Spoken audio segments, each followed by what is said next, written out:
ओम नमः सिद्धेभ्य।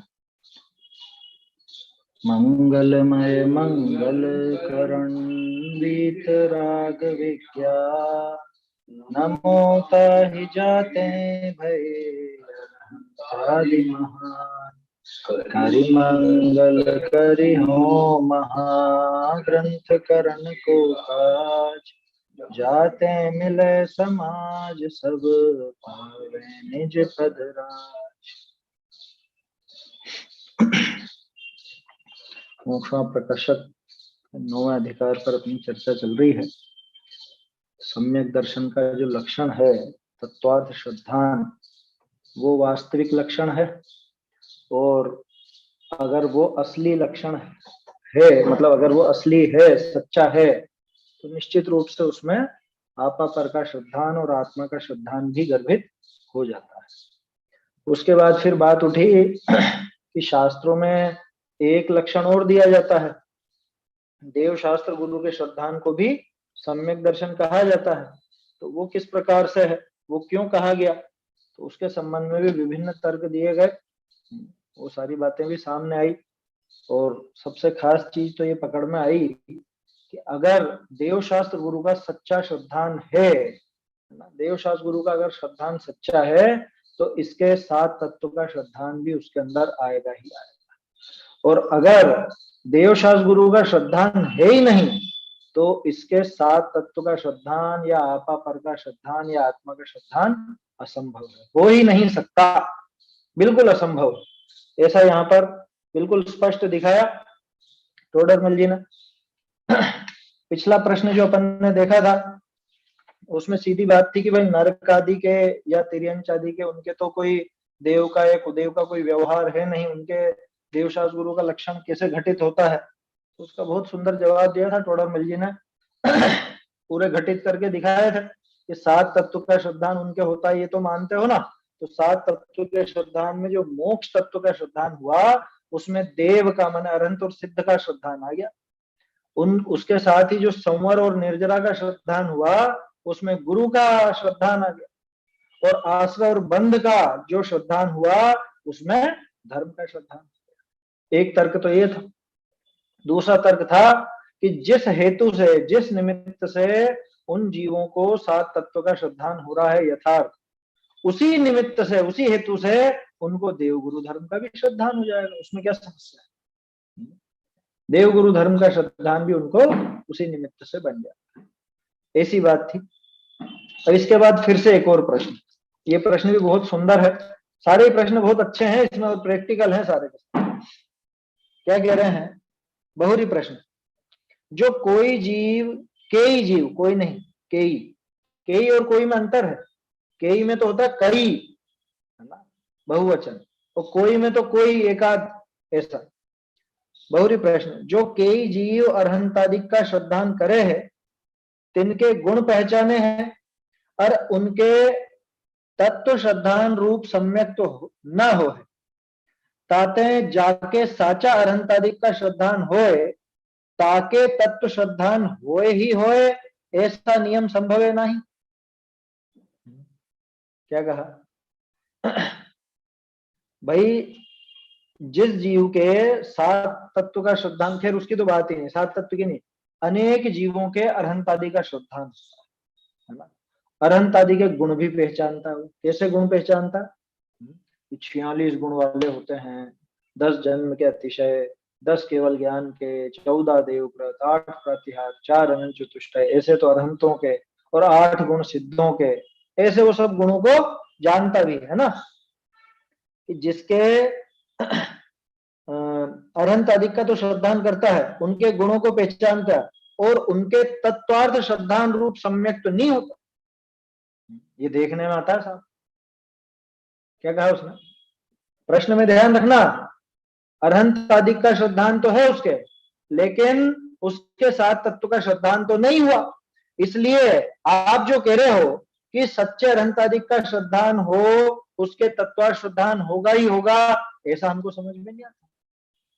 क्योंकि इसको तो सच्चे अरहंत आदि का श्रद्धान है, मतलब अरहंत आदि का सच्चा श्रद्धान है, लेकिन उसके बाद भी इसके 7 तत्व का श्रद्धान कहाँ दिखता?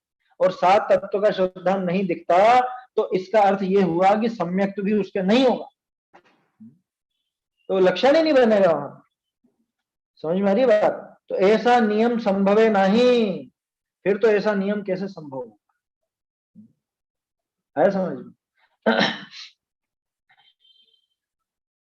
जिनके सच्चा अरहंतादिक का श्रद्धान हो उसके तत्व श्रद्धान होता ही होता है, ऐसा नियम संभव नहीं है। ये सामने वाले ने प्रश्न किया। अब आपको ध्यान हो तो कल जो अपन ने पेज नंबर 221 देखा था, 221 में अरहंतादि का अन्य अरहंता वो देव भक्ति का अन्यथा रूप, अरहंतादि ने देव भक्ति का अन्यथा रूप जो देखा था, वो की वही बात यहाँ पर है। माने उसने अरहंत के गुणों को तो जाना, लेकिन वो अरहंत के गुण कैसे हैं, वो वास्तविक उनके हैं या नहीं है, कि पूरे व्यवहार से कहे गए हैं। अरहंत के कल बात की थी ना अपन ने, केवल ज्ञान भी वैसा मान लेता है जैसा सफेद खून को मानता है। सफेद खून भी अरहंत का मूल गुण और केवल ज्ञान भी अरहंत का मूल गुण, उसमें भेद नहीं पहचान। ये केवल ज्ञान वास्तव में भगवान का ही मूल गुण, वो उन्हीं की पर्याय है, लेकिन ये सफेद खून उन ये तो सिर्फ उस शरीर की है और ये उनका वास्तविक मूल गुण नहीं है, वो शरीर आश्रित पर्याय है। तो जीवाश्रित गुणों को और शरीर आश्रित गुणों को उनको नहीं पहचान, है ना। ये जो दोनों की मिली जुली अवस्था हो रही है, इसमें जीव का गुण कौन सा, जीव की पर्याय कौन सी और शरीर की पुद्गल की कौन सी, ऐसा भिन्न भिन्न नहीं पहचानता, इसलिए वास्तव में उसको श्रद्धा नहीं होता। ऐसा वहां पे कहा था देव भक्ति का अन्यथा। तो दूसरा देव कला आरंभ होना मतलब सबके हो जाए सफेद गुण। हाँ, किसे शरीर का है वो, उसमें क्या दम है, वो वास्तव में भगवान का नहीं है मूल गुण। नहीं, तीर्थंकरों के ही तो है वो, अरहंत के 46 मूल गुण जो बताए हैं। हाँ, उनका भी क्या पता हो जाता हो, तो हो जाता हो, वो तो तीर्थंकरों के ही होता। वो जो 46 मूल गुण बताया ना, उसमें से ये 34 तो सिर्फ और सिर्फ तीर्थंकर अरहंत के होता है।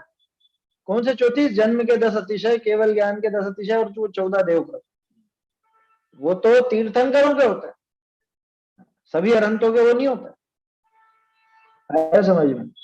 तो यहाँ तो उसका प्रश्न सीधा सा है कि साहब हमको तो अरहंत भगवान का सच्चा श्रद्धान है, हमको तो अरहंत भगवान का सच्चा शब्द नहीं लिया अभी, अरहंत अधिक का श्रद्धान है, तो 7 तत्व का श्रद्धान तो हुआ ही नहीं। जबकि आप तो ये कहते आए हो पिछले पेज पर कि जिसको देवशास्त्र गुरु का सच्चा श्रद्धान होगा उसको 7 तत्व का श्रद्धान होगा ही होगा, और जिसके 7 तत्व का श्रद्धान होगा उसको देव गुरु धर्म का भी श्रद्धान होगा ही होगा। तो अविनाव भाव आप दिखाना चाहते हो, लेकिन यह कहां बन रहा है अविनाव?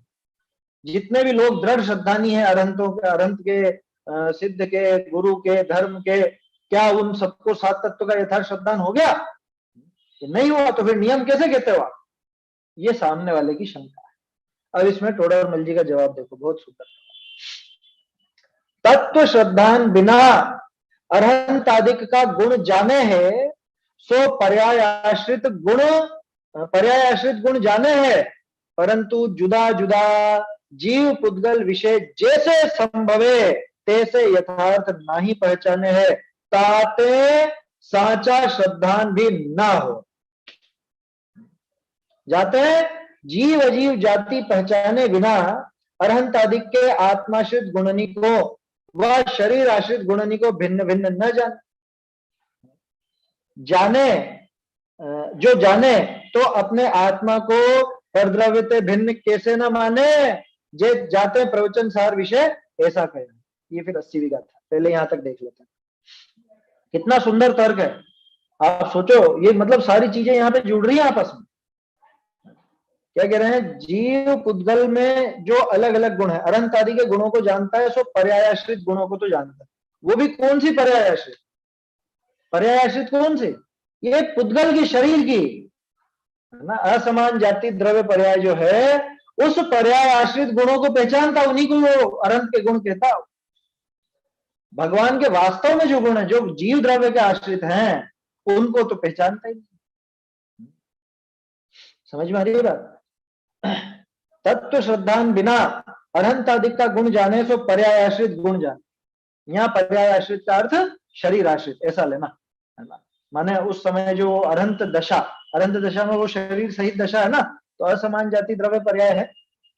तो पर्यायाश्रित गुणों को तो जानता है, परंतु जुदा जुदा जीव पुद्गल विषय जैसे संभव है कि इनमें से जीव का कौन सा गुण है और इनमें से पुद्गल का कौन सा गुण, ये सफेद खून होना और ये पसीना वसीना नहीं होना, मल मूत्र नहीं होना, ये सब किसके गुण है और केवल ज्ञान आदि किसके गुण है, तीन छत्र किसके गुण है और रत्नत्रय किसके गुण है, ऐसा भिन्न भिन्न नहीं पहचान। सम्यक दर्शन ज्ञान चारित्र भी उन्हीं के और तीन छत्र भी उन्हीं के, रत्नत्रय और छत्रत्रय दोनों के दोनों इनके ही, अनंत के ही, कैसे माने। ऐसी भिन्नता का उसको ख्याल नहीं, क्यों नहीं है ख्याल, क्योंकि उसने जीव अजीव को जाना ही नहीं। जीव अजीव आदि तत्वों को, सात तत्वों को अगर जानता तो ये उसको पता चलता कि वास्तव में तो अरहंत के गुण इनमें से कौन से हैं, जो जीवाश्रित गुण है वो अरहंत के गुण है, और जो पुद्गल आश्रित है, शरीर आश्रित है, वो वास्तव में अरहंत भगवान के गुण नहीं। उपचार से उनके कह दिए जाते हैं कि अभी उनके साथ जो शरीर है उस शरीर की ऐसी ऐसी विशेषता है। समझ में आ रही है बात। तो क्या कह रहे हैं, तत्व श्रद्धान बिना अरहंतादिक का गुण जाने हैं सो पर्यायाश्रित गुण जाने हैं, परंतु जुदा जुदा जीव पुद्गल विषय जैसे संभव है तैसे यथार्थ नहीं पहचान, वैसे उसको असली पहचान नहीं। ताते साचा श्रद्धान भी ना होए, श्रद्धान तो है लेकिन साचा नहीं है। देखो कल भी अपन ने जो साचा शब्द के लिए बात की थी, आज स्पष्ट हो गया ना, साचा किसके लिए लगा रहा है, ताते साचा श्रद्धान भी ना हो। साचा अरहंत या सिद्ध नहीं, अरहंत सिद्ध आदि का साचा श्रद्धान भी, सच्चा श्रद्धान भी नहीं होता। तो इसलिए जो प्रश्न किया सामने वाले ने कि भाई इनका श्रद्धान कर लिया हमने, कर लिया होगा, सच्चा किया क्या, अगर सच्चा किया होता तो सात तत्व का हो जाता था।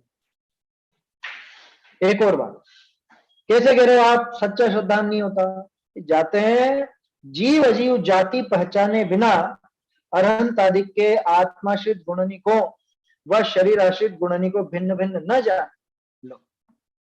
जीव अजीव को पहचानना पड़ेगा ना, है?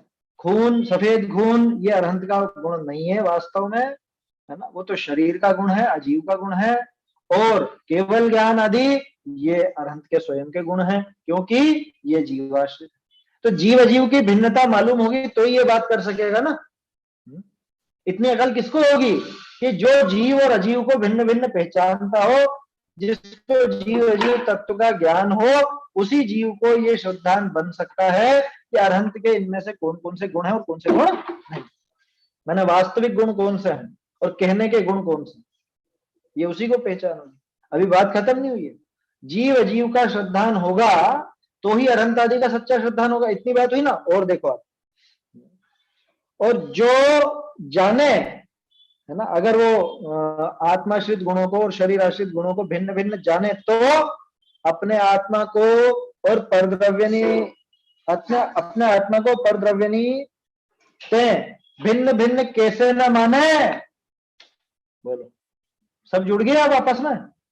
जीव अजीव का अगर वास्तव में ज्ञान हो, श्रद्धान हो, तो अरहंत के असली गुणों का और कहने मात्र के गुणों का भी ज्ञान होगा, है ना।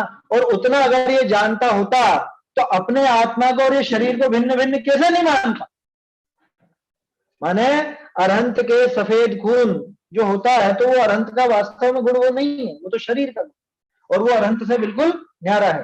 केवल ज्ञान आदि वो अरहंत का, तो जैसे वो है वैसे ही मेरा भी तो है। ये मेरा लाल खून है, उनका सफेद खून, तो ना उनका सफेद खून है ना मेरा लाल खून, ये खून हमारा है ही नहीं।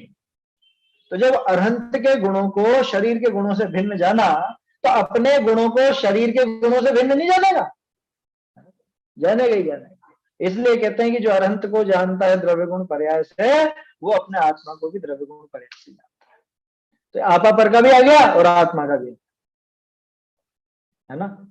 सात तत्व का, यानी अभी तो सिर्फ जीव अजीव की बात करी, जीव और अजीव का सही सही ज्ञान हुआ तो अरहंत के असली गुणों का और शरीर आश्रित गुणों का ज्ञान हुआ। उनके शरीर आश्रित और आत्माश्रित गुणों को अलग अलग पहचाना तो अपने आत्मा यानी स्वयं का और ये शरीर का, इनके अलग अलग गुणों को भिन्न भिन्न पहचाना, ये आपा पर का श्रद्धान होगा। और इसमें मैं क्या हूं और मेरे गुण कौन से हैं ये पहचाना तो आत्मा का श्रद्धान। तो इसलिए जो उसका प्रश्न था कि साहब देवशास्त्र गुरु का श्रद्धांत तो बहुत लोगों को हो जाता, 7 तत्व का तो नहीं होता, लेकिन ऐसा हो ही नहीं सकता। अगर सच्चा सच्चा अरहंत का ज्ञान होता तो इसको आपा पर का ज्ञान भी होता ही होता। श्रद्धांत ले लेना ज्ञान के स्थान पर, अगर सच्चा श्रद्धान होता अरहंत आदि का तो जीव अजीव का भी इसको सच्चा श्रद्धान होता, फलस्वरूप आपा पर का भी सही श्रद्धान होता, फलस्वरूप अपने आत्मा का सही सही श्रद्धान होता। इसलिए ये बात बनती नहीं है कि अरहंत आदि का तो सच्चा श्रद्धान है और 7 तत्व का नहीं है, बनेगा ही नहीं, 3 काल में। सच्चा होगा तो 7 तत्व का भी, जीव अजीव का उसमें ज्ञान होगा। नहीं तो किसको बोलते हो अरहंत, किसको बोलते हो, क्यों नमस्कार करते हो, क्या है उनके गुण, ये कैसे पता चले? ये तो तभी संभव है जब जीव अजीव की भिन्नता ख्याल में, और जीव अजीव की भिन्नता ख्याल में आते ही अपने और शरीर की भिन्नता भी ख्याल में आएगी। ऐसा देखिए, जाते प्रवचन सार विषय ऐसा कहा है, कैसा कहा है? 80वीं गाथा प्रसिद्ध गाथा है। पहले भी अपन ने 7वें अधिकार के समय भी इसकी चर्चा की है, और भी अनेक स्थलों पर चर्चा की है। इसकी जो समझ लो इसमें थोड़ी बारीकी थी, जो युगल जी बाबू जी बहुत अच्छे से स्पष्ट करते हैं, है ना, उसके बारे में भी अपन लोगों ने बात की थी। जो जान दी अरहंतम धवत गुणत पज्जयते हिम, सो जान दी अपाणम मोह खलु जादितसलयम। जो जान दी अरहंतम, जो अरहंत को जानता है, दवत गुणत्व पज्जयते, द्रव्यत्व गुणत्व और पर्यायत्व से, सो जान दी अपाणम, वो आत्मा को जानता है, मोह खलु जादी तस् लयम, उसका मोह वास्तव में, तस् उसका मोह वास्तव में लयम जादी यानी कि लय को विलय को प्राप्त होता है, नाश को प्राप्त होता है। ऐसा यहाँ पे स्पष्ट है बात। या का अर्थ यह है, जो अरहंत को द्रव्यत्व गुणत्व पर्यायत्व करी जाने है, सो आत्मा को जाने है, ताका मोह विलय को प्राप्त हो। देखो थोड़े दिन पहले वो पुरुषार्थ से मोक्ष प्राप्ति का प्रकरण चल रहा था ना, वहां पर ने देखा था 88, 89, 90 गाथा उसी वही विषय चल रहा था प्रवचन सार, और उसी के आगे थोड़े मतलब कितने 5-7 पेज निकले होंगे शायद, 5-7 पेज बाद ही ये प्रकरण आया, ये 80वीं गाथा के साथ। मतलब टोडर मल जी के हृदय में वो प्रवचन सार जी भी बहुत अच्छे से बैठे, समय सार जी, प्रवचन सार जी, अष्ट पाहुड़, कौन सा ग्रंथ छोड़ा उन्होंने? अभी थोड़े दिन पहले तो देखा था अपन ने, 2-1 दिन पहले आलाप पद्धति का उदाहरण, कितने ग्रंथ पढ़े होंगे सोचो। और उस जमाना में कोई इंटरनेट नहीं था, ये मोबाइल खोला और खट से ग्रंथ निकाला और पढ़ लिया है। ये छपे हुए ग्रंथ तक नहीं होते थे, सोचो, और हर जगह मिलते नहीं थे। कितने ग्रंथों का उनको अभ्यास रहा होगा, कितने ग्रंथों का अभ्यास किया होगा, कितनी मेहनत की होगी। मिलते नहीं होंगे तो जहां मालूम पड़े वहां से मंगाए होंगे पढ़ने के लिए, सीखने के लिए। क्या विचक्षण बुद्धि के धारक थे और बहुत मेहनत भी करी होगी। दूसरी भाषा का पढ़ा तो कर्नाटक, हाँ कन्नड़ सीख गए थे। वो सम्यक ज्ञान चंद्रिका की जो टीका लिखी है, मतलब गोमट सार आदि की, उसके लिए तो कन्नड़ जानना जरूरी था। तो ये तो बिल्कुल स्पष्ट है यहाँ। या का अर्थ ये, जो अरहंत को द्रव्यत्व गुणत्व पर्यायत्व जाने है, सो आत्मा को जाने है, ताका मोह विलय को प्राप्त हो है। ताते जाके जीवाधिक तत्वनिका श्रद्धा नहीं, ताके अरहंताधिक का भी साचा श्रद्धा नहीं। अभी तो 2 की बात करी, जीव और अजीव की, पूरे 7 पे घटित करेंगे। जैसे पहले उस पर घटित करा था ना, तिर्यंच के लिए या नारकी के लिए, तो उसको 7 तत्वों का मतलब 7 तत्वों का श्रद्धांत तो होता है, लेकिन उसके देवशास्त्र गुरु का श्रद्धांत कैसे है, तो एक एक पे घटित करा। अभी यहाँ पे सारे पे घटित करें। पहले इस गाथा की एक बार थोड़ी सी वापस से अपन रिविजन कर लेते हैं, मामूली सा। कैसे हो जाता है? अरहंत भगवान को द्रव्य गुण पर्याय से जानने वाले को आत्मा भी द्रव्य गुण पर्याय से जानने में कैसे आ जाता है? उसका मोह नाश को कैसे प्राप्त हो जाता है? सम्यक तो कैसे हो जाता है? कैसे समानता देखने को कहा था ना, समानता टीका में है, समानता की बात 80वीं गाथा की टीका में है कि उनको समान देखता है। साहब समान कैसे देखें? द्रव्य से तो समान है मान लिया, गुण से भी समान है ये भी मान लिया, लेकिन पर्याय में तो अंतर है ना। पर्याय में तो अभी संसार दशा पड़ी है, उनके मोक्ष दशा पड़ी है, तो समानता कैसे बोलते हो आप? कुछ कुछ गलत हो गया दिखता है शायद।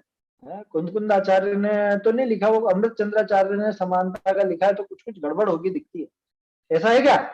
है? अरे 100% समानता देखोगे तभी जाकर के वो आत्मा का सही स्वरूप ख्याल में आए। कैसे बताइए समानता? भाई उनकी जो पर्याय है, उनका जो ज्ञान की पर्याय है ना, वो कैसे जानते हैं अन्य द्रव्यों को? उससे बिल्कुल भिन्न रह करके जानते हैं, है ना।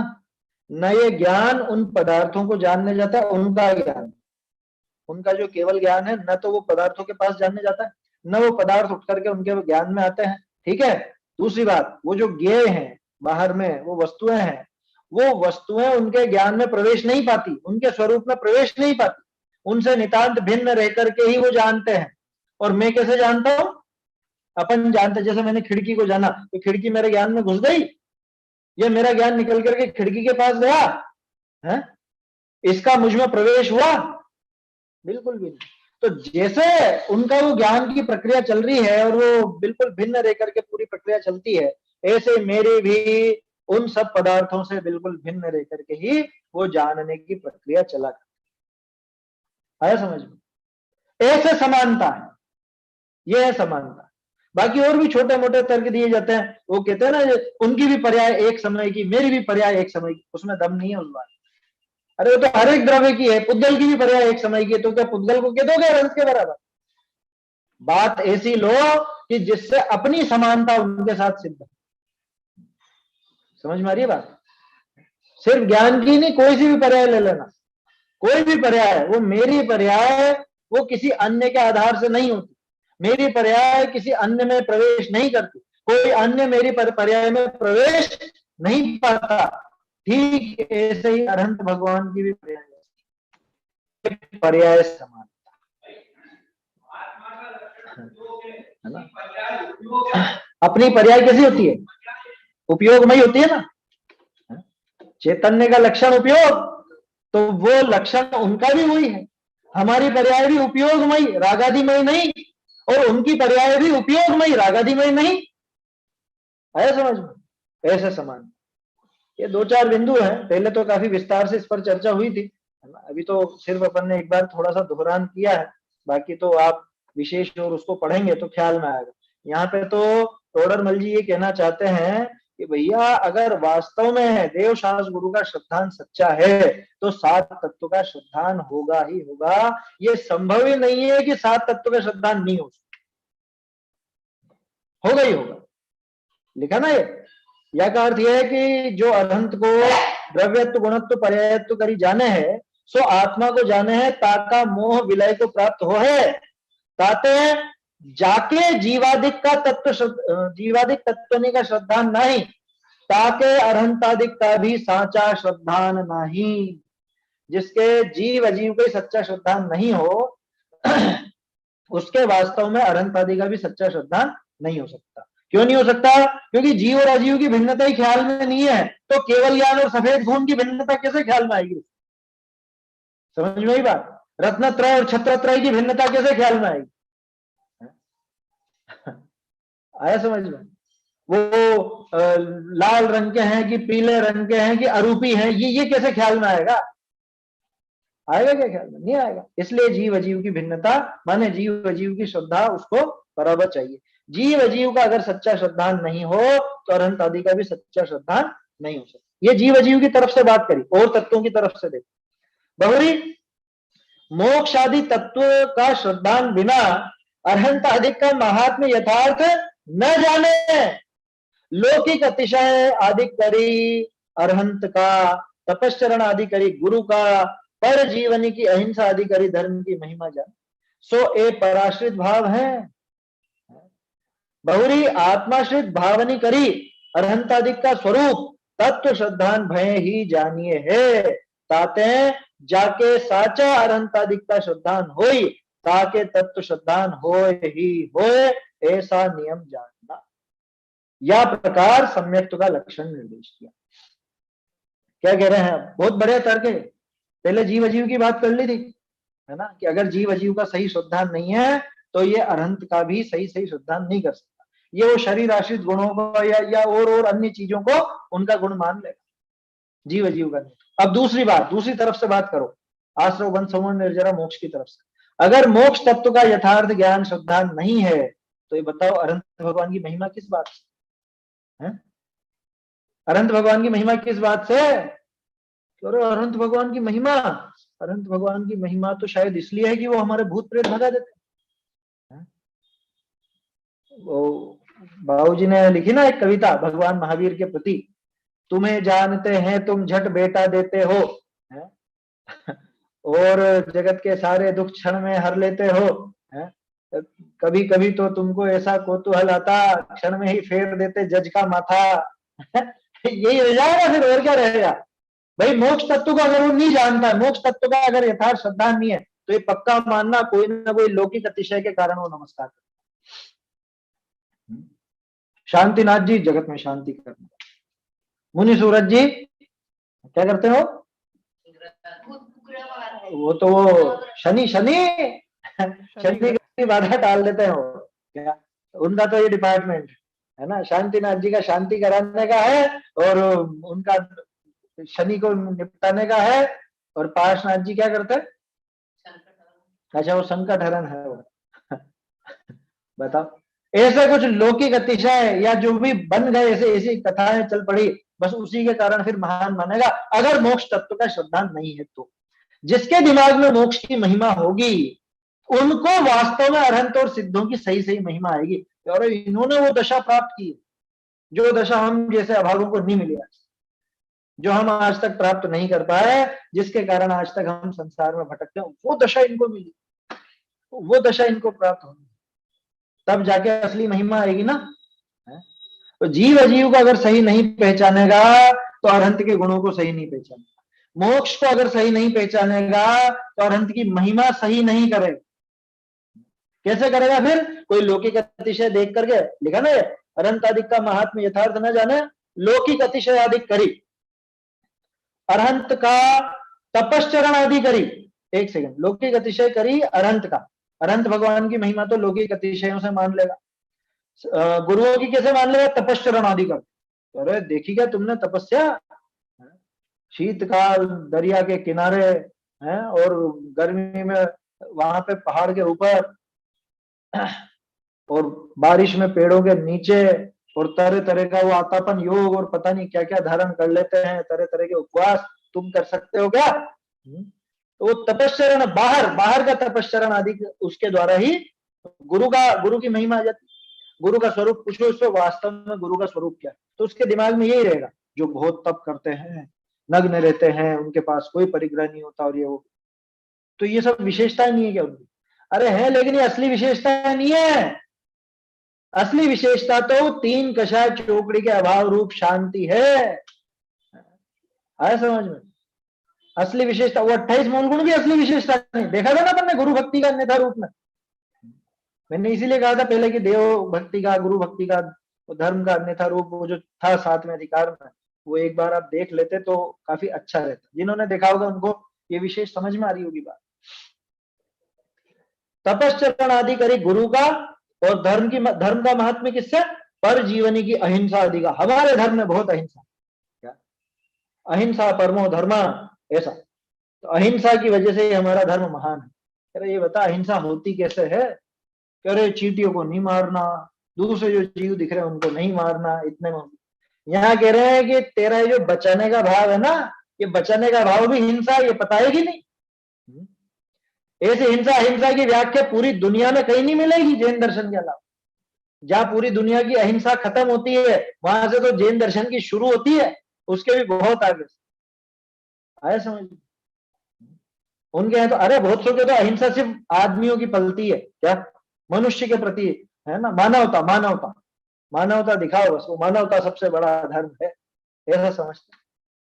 ये गाय बकरों को तो खा जाओ भले तुम मार, है ना, मनुष्य का ध्यान रखो, लेकिन उनको उसमें अहिंसा दिखती है।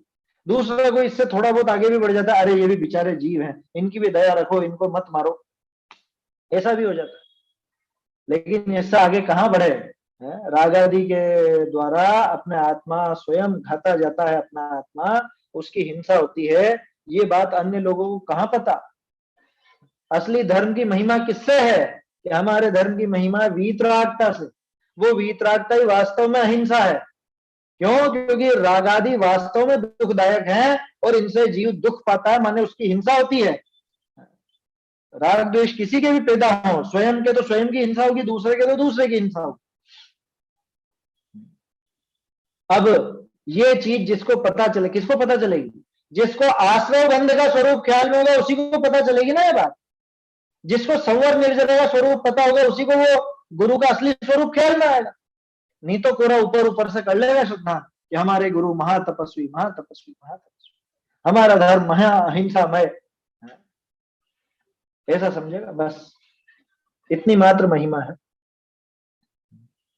तो निबंध लिखते हैं ना बच्चे, लिखो देव गुरु शास्त्र पर निबंध लिखो, क्या लिखे कि भगवान ऐसे होते हैं, कैसे होते हैं? सफेद खून होता है, 3 छत्र होते हैं, और ये होता है। गुरु कैसे होते हैं कि गुरु बहुत तप करते हैं, नग्न दिगंबर रहते हैं, सर्दी गर्मी बारिश की बाधा सहते हैं, कोई परिग्रह पास में नहीं रखते। धर्म कैसा होता है कि धर्म बहुत अहिंसा वाला होता है, एक भी जीव को नहीं सताना, नहीं मारना। कि सबसे पहले तू ये जान ले कि तू सता भी सकता है क्या, तू मार भी सकता है क्या, है? और ये जो सताने या मारने का या बचाने का जो भाव है, ये सारे के सारे दुखदायक है तुझे। मारने का भाव तो दुखदायक है ही, बचाने का भाव भी तुझे दुखदायक है। ये बात तब पता चलेगी कि जब आश्रव बंध संवर निर्जरा इन सबका स्वरूप भली भांति ख्याल में होगा, तभी पता चलेगी ना। इसलिए कहा कि 7 तत्व का जिसको सही श्रद्धान होगा, वास्तव में देव शास्त्र गुरु का भी उसी को असली श्रद्धान, सच्चा श्रद्धान देव शास्त्र गुरु का उसी जीव को होगा कि जिसको 7 तत्व। नहीं तो कोई बाहरी महिमा आ जाएगी बस। अरे जैनियों का जुलूस बहुत अच्छा होता है इसलिए जैन धर्म बहुत अच्छा, जैनियों के कार्यक्रम बहुत अच्छे होते हैं, जैनियों के मंदिर बहुत सुंदर होते हैं इसलिए जैन धर्म अच्छा, इसलिए जैनी बहुत दया करते हैं इसलिए जैन धर्म अच्छा। कि तुम्हें अभी असली जैन धर्म की पहचान नहीं मालूम, नहीं अभी बिल्कुल भी, ऐसा कहेंगे यहाँ भैया। हाँ भैया, तो ये जियो और जीना दो जो चलता है वो भी एक तरह से गलत हो गया। बिल्कुल गलत, अपना है ही नहीं वो नारा। जियो और जीने दो तो ईसाइयों का लिव एंड लेट लिव, उनके यहाँ पे चलता है संदेश। हमारे यहाँ तो चलता है कि तू बचाने वाला नहीं है, मारने वाला नहीं। अपने यहाँ तो कहते हैं तुम मार कैसे सकोगे जब आयु हर सकते नहीं, तुम बचा कैसे सकोगे जब आयु दे सकते नहीं। निज आयु क्षय से मरण हो यह बात जिनवर ने कही, तुम मार कैसे सकोगे जब आयु हर सकते नहीं। निज आयु से जीवित रहे यह बात जिनवर ने कही, तुम बचा कैसे सकोगे जब आयु दे सकते नहीं। अपने तो ये चलता है। और दूसरा एक और चलता है कि ये जो बचाने का भाव है ये भी तुझे दुखदायक, ये भी तेरे मुक्ति में बाधक। क्यों? क्योंकि राग भाव, कल शाम को बात करी थी ना अपन ने, वो करुणा दया किसको कहते हैं? दया नहीं, दया दया दूसरे को दुखी देख करके अपने हृदय में जो दुख पैदा होता है उसका नाम दया। ये कोई जैनियों की परिभाषा नहीं है, ये शायद रामधारी सिंह दिनकर की या मैथिली शरण गुप्त कौन है हिंदी के लेखक है बड़े, उनका निबंध है वो, ऐसे निबंध लिखे हैं अपने मनोभावों के ऊपर। तो उनके पुस्तक का मुझे पक्का ध्यान नहीं कौन से लेखक है, लेकिन हिंदी लेखक और वास्तविक है। दूसरा जीव दुखी है उसको देख करके अपने चित्त में दुख जो पैदा हुआ, अरे अरे बेचारा कैसा, अपने को दुख हुआ ना उसे देख करके, तो वो जो दूसरे के दुख को देख करके अपने हृदय में दुख का भाव पैदा होता उसका नाम दया। तो अब बोलो बचाने का भाव दुखदायी हुआ कि नहीं हुआ? बचाने का भाव सुखदायी कहाँ हुआ? तो ये जियो और जीनो दो वाली बात बिल्कुल नहीं चलती है ना, उचित नहीं है, जैनियों का नारा भी नहीं। दूसरे वो बच जाएगा तो अपन को आनंद होगा। तो ये चीज दो जने बोल रहे हो आप। अच्छा मैं बोल रही हूँ कि ये जो क्या है, अब दूसरे का दुख देख के अपने मन में बहुत दया आई या कुछ दुखी हुआ तो इसमें बंधन हो रहा है ना, इसमें क्या कर्म बंधन हो रहा है ना। हाँ बिल्कुल हो रहा है ना, बिल्कुल हो रहा है, कर्म बंधन तो हो रहा है उसमें। वो दया धर्म नहीं हुआ और अपने तो बंधन दुखी रहो हम तो नहीं नहीं नहीं, वो है पुण्य का ही पुण्य बंध का कारण है। दया का परिणाम वो शुभ भाव का कारण है ना, तो पुण्य बंध का कारण है, तो बंधा तो पुण्य है ना। और उस पुण्य को व्यवहार से धर्म भी कह देते हैं, व्यवहार से, वास्तविकता तो है ही नहीं वो। वास्तव में तो आत्मलीनता का नाम धर्म है, वीतरागता का नाम धर्म है, और ये राग पैदा हुआ है, लेकिन ये पुण्य बंध का कारण।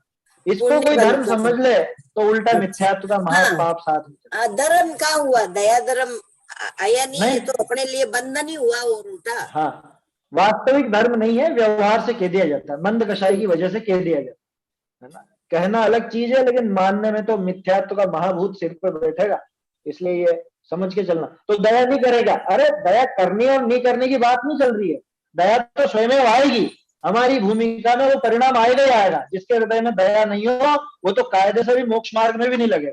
दया आएगी, वो परिणाम आएगा, लेकिन उस परिणाम की असलियत भी पहचान लेना। ये 7 तत्वों का सार यही तो है, जो भाव जैसे उनको वैसा तो स्वीकार करो।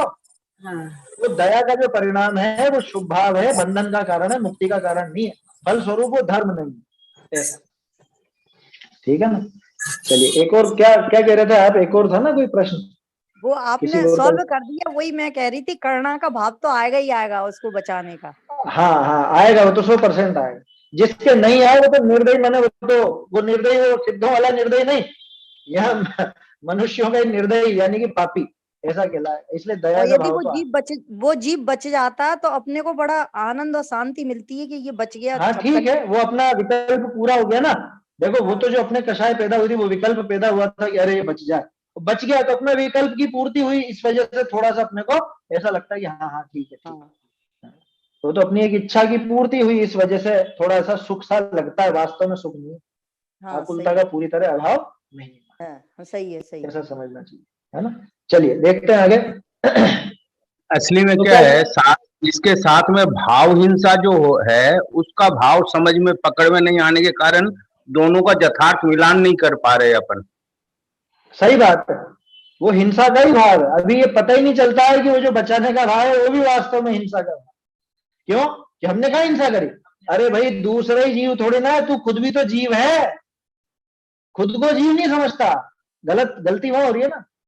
वो जो राग का परिणाम आया है, देखो आएगा, आने की मना नहीं, आएगा, लेकिन वास्तव में उससे खुद की हिंसा हुई, ये वहां स्वीकार करना। खुद की हिंसा हुई है कि खुद की हिंसा कैसे हुई साहब उससे? यार वो राग है ना, मंद कषाय शुभ राग है ना, तो राग ये बताओ, राग सुखदायक है कि दुखदायक? राग दुखदायक है ना। आश्रव दुखकार घनेरे, राग आदि प्रकट ये दुख देन, बोलते तो है। तो राग दुखदायक है, चाहे शुभ हो चाहे अशुभ। अब वो जब दुखदायक है तो मुझे राग पैदा हुआ तो दुख किसको मिला? आकुलता किसको मिली? मुझे मिली, और मैं खुद भी जीव हूं कि नहीं हूं? तो मेरी हिंसा हुई, मैं दुखी हुआ। हिंसा की परिभाषा क्या? बिल्कुल बच्चों जैसे चलो अपन तो, क्या किसी जीव में मैं शामिल हूं कि नहीं हूं? मैं भी तो जीव हूं ना। किसी भी जीव को, चाहे दूसरे जीव हो चाहे मैं खुद हूं, है ना, किसी भी जीव को मारने का, सताने का, दुख देने का परिणाम जो है वो हिंसा कहलाता। अब ये जो दया का परिणाम है ये राग रूप है, और ये राग दुखदायक है, आकुलतामय है, तो मैं खुद उससे पीड़ित हूं, मैं उससे दुखी हुआ, तो मेरी खुद की हिंसा। दूसरे को तो बचाने का भाव आया, लेकिन मेरी खुद की स्वयं की उसमें हिंसा प्रति समय हो रही। जब तक आत्मलीनता नहीं है तब तक खुद की हिंसा ये जीव कर रहा है ना। तो आश्रव बंध संवर निर्जरा, इनको पहचाने तो ये बात समझ में आवे, ये आश्रव तत्व है। ये जो रागादि का भाव है ये तो अपन देख ही चुके हैं, आश्रव दुखकार घनेरे, और ये रागादि भाव ये आश्रव है। भावाश्रव इन्हीं को कहा जाता है, भाव बंध भी इन्हीं को कहा जाता है, ऐसा यहाँ समझना चाहिए। एक और पढ़ा था करुणा भाव, इसका संधि विच्छेद कोई आचार्य ने किए हैं, करुणा का अभाव। हाँ वो तो एक साथ आएगा जब शब्द, वो करुणा का अभाव किनके? अनंत और सिद्धों, अनंत और सिद्धों के करुणा भाव जो बताया ना, तो करुणा प्लस अभाव अगर लिखोगे तो भी करुणा भाव ही बने। वो कोई छंद में है जो आप बोल रहे हो ना, वो किसी खास जगह पे है वो प्रकरण। अनंतों के करुणा भाव बताया, तो इसका क्या अर्थ है कि करुणा अभाव बताया, सिद्धों के करुणा का अभाव बताया, तो करुणा अभाव बताया, ऐसा लेते। वो शब्द एक साथ लिखे हुए होंगे तब बनेगा वो अर्थ, अगर अलग अलग लिखोगे तो अर्थ बदल जाएगा। जय सेनाचार्य ने किए हैं ये भाव। हाँ, जय सेनाचार्य की टीका में सही कह रहे हैं आप। देखिए किसमें, प्रवचन सार जी में, ध्यान नहीं है मेरे को, मैं भूल रहा हूँ। आप ये तो ठीक है, जय सेनाचार्य का मुझे भी ध्यान आया आपने बोला तो, बाकी शायद प्रवचन सार जी में होना चाहिए, है ना, या फिर समय सार जी में होगा कहीं, तो कोई दिक्कत नहीं उसमें, वो तो बढ़िया है। बाकी उसमें ये बारीकी समझना, अगर करुणा और भाव ऐसे अलग अलग लिखा तब तो करुणा भाव ही कहलाए। वो जब एक साथ लिखेंगे ना, एक ही उसमें शिरोरेखा में, शिरोरेखा समझते हैं ना, जो आप ऊपर लाइन खींचते हैं लिखने के बाद, करुणा भाव एक साथ लिखेंगे तब जाके आप कह सकते हैं करुणा अभाव, है ना, करुणा अभाव। जैसे अत्यंताभाव, अत्यंत अभाव, ऐसे करुणा अभाव, आया समझ में, ऐसा बनेगा। वो तो फिर करुणा अभाव बनेगा।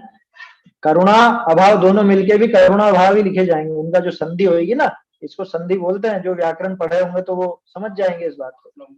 हाँ, वो मात्रा उसमें मिल जाएगी, आ और आ मिलके आ ही होता है, तो करुणा का आ और अभाव का अ मिलके करुणा भाव ऐसा ही बनेगा, एक साथ लिखेंगे तो, है ना, तो ऐसा अर्थ निकाला जा सकता है जैसे नाचार्य ने निकाला।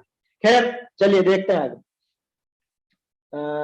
तपस ये हो गया ना। सो एक पराश्रित भाव है, कौन से, अनंत के वो जो लौकिक कोई समझ लो चमत्कार आदि अतिशय देख लिया है, या गुरुओं की बाहर की तपश्चर्या देख ली, या धर्म का बाहरी स्वरूप देख लिया, कैसा, अरे अहिंसा अहिंसा अहिंसा, ऐसा बाहरी रूप देख लिया, तो एक पराश्रित भाव है। बहुरी आत्माश्रित भाव नहीं करी, आत्माश्रित भावों से अरहंत आदि का स्वरूप तत्व श्रद्धान भय ही जानने है।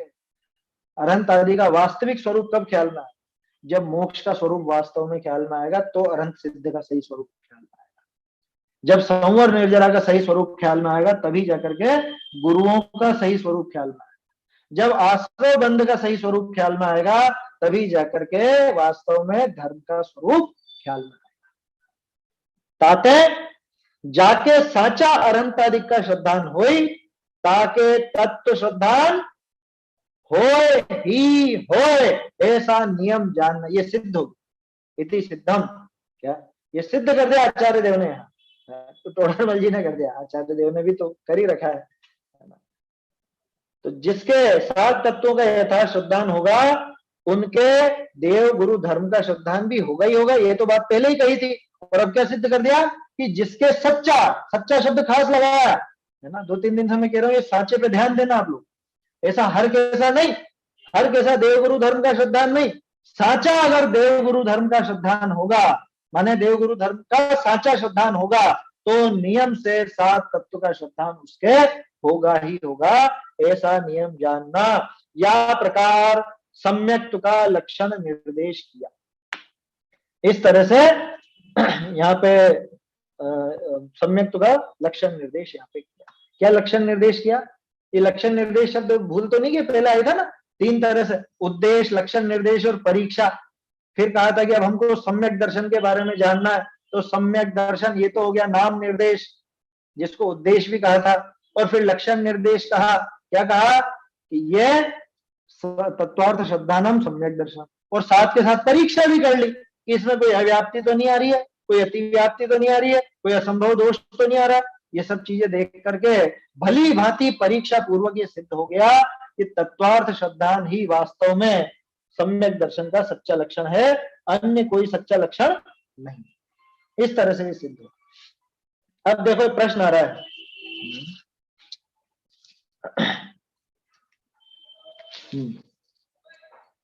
यहाँ प्रश्न ना, समझ तो हो गया है अपना, ये प्रश्न पढ़ देता हूं मैं ताकि दिमाग में रहेगा, कल अपन इसकी चर्चा कर ले। यहाँ प्रश्न, जो साचा तत्वार्थ श्रद्धान व आपा पर का श्रद्धान व आत्म श्रद्धान व देव गुरु धर्म का श्रद्धान सम्यक्त्व का लक्षण क्या, ठीक है साहब, समझ में आ गई बात। 4 अलग अलग लक्षण बताए। बहुरी इन सब लक्षण की परस्पर एकता भी दिखाई, ये भी आपने सिद्ध कर दी।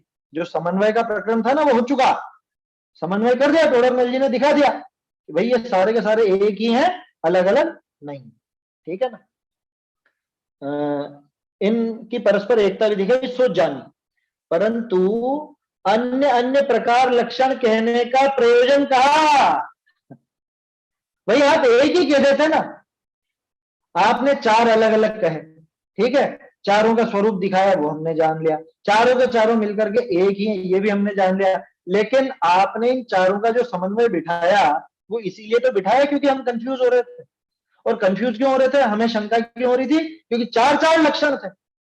आप सीधे सीधे एक ही लक्षण कह देते ना, चार चार क्यों कहे? प्रश्न आया समझ में कि साहब हम जिसमें उलझे हैं, हम तो सीधे जीव हैं, भोले हैं, है ना, आप तो लिखोगे और हम पता नहीं क्या क्या समझ लेंगे। तो आप अगर सम्यक दर्शन समझाना चाह रहे थे तो एक ही परिभाषा दे देते, ये चार चार लक्षण आपने क्यों दिखाया? इसलिए हम गफलत में पड़ गए। चार लक्षण दिखाने का प्रयोजन, तो ये चारों का प्रत्येक का अलग अलग यहाँ पे इनका कारण दिखाएंगे कि क्यों इनको बताया गया है। कहां पर आत्मा के शुद्धांत को सम्यक दर्शन कहा, कहां पर अपापर के शुद्धांत को सम्यक दर्शन कहा, कहां पर सात तत्व के शुद्धांत को सम्यक दर्शन कहा, और कहां पर देवशास्त्र गुरु के शुद्धांत को सम्यक दर्शन कहा, और क्यों कहा, है ना, वो प्रयोजन क्या, अलग अलग दिखाने का प्रयोजन। हम तो एक में ही समझ जाते, आप अलग अलग क्यों दिखाते? ऐसा सामने वाले का प्रश्न है, इसका उत्तर अपन कल देखेंगे, अभी तो समय हो गया है। निज निधि निज में बताई यह अनंत उपकार है, इसके लिए जिन वाणी को वंदना शत बार है, वंदना शत बार है।